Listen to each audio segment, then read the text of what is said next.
Bismillahirrahmanirrahim. Assalamualaikum warahmatullahi wabarakatuh. Ismi Delia Riza Mardotila dari IAIN Syahnuriti Cirebon, jurusan Bahasa dan Sastra Arab semester 5. Di sini saya akan menjelaskan mengenai teori pemerolehan bahasa. Dalam proses pemerolehan bahasa, kita memiliki dua pembahasan. Yang pertama yaitu penguasaan tata bahasa dan yang kedua mengenai pelaksanaan bahasa. Di sini kita akan membahas 3 teori pemerolehan bahasa. Yang pertama yaitu teori hipotesis nurani. Dalam teori hipotesis nurani, biasanya anak-anak akan memperoleh bahasa dari apa yang diperkenalkan oleh ibunya. Kemudian, bahasa seorang anak tidak bergantung kepada kecerdasan seorang anak. Setiap bahasa yang diajarkan kepada anak tidak bisa diajarkan kepada makhluk lain. Kemudian, bahasa anak tidak bersifat gramatikal, bahasa-bahasa yang tidak lengkap, bahkan jumlah kosakata oleh setiap anak pasti memiliki batas atau terbatas jumlahnya.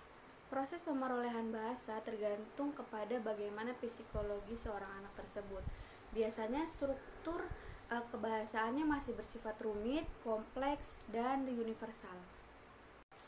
Kemudian masuk ke dalam teori yang kedua yaitu teori hipotesis tabula rasa, di mana teori ini menjelaskan mengenai pembelajaran pemerolehan bahasa operan yang sebelumnya telah dijelaskan dalam teori nurani.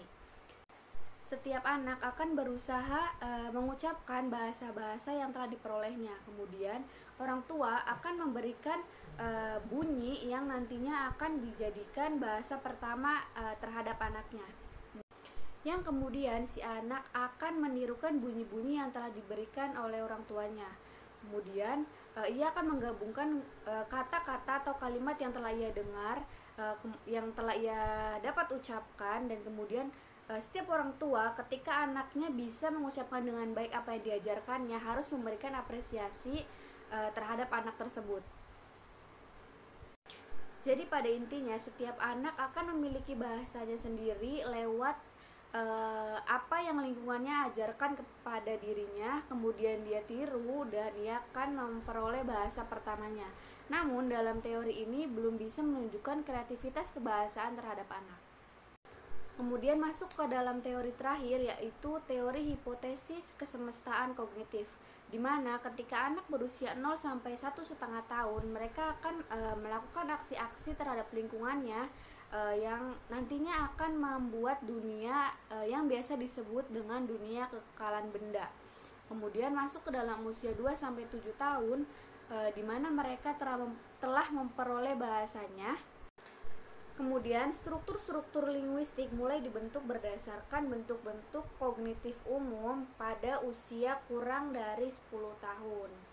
Berdasarkan pandangan Piaget, maka pemerolehan bahasa terhadap anak di mana seorang anak akan memilih satu gabungan bunyi pendek yang akan ia gunakan untuk melancarkan sebuah aksi dalam meminta sesuatu yang jika dikatakan atau jika ditirukan bunyi-bunyi tersebut akan menghasilkan suatu aksi di mana ia akan menirukan fonetik dari orang dewasa.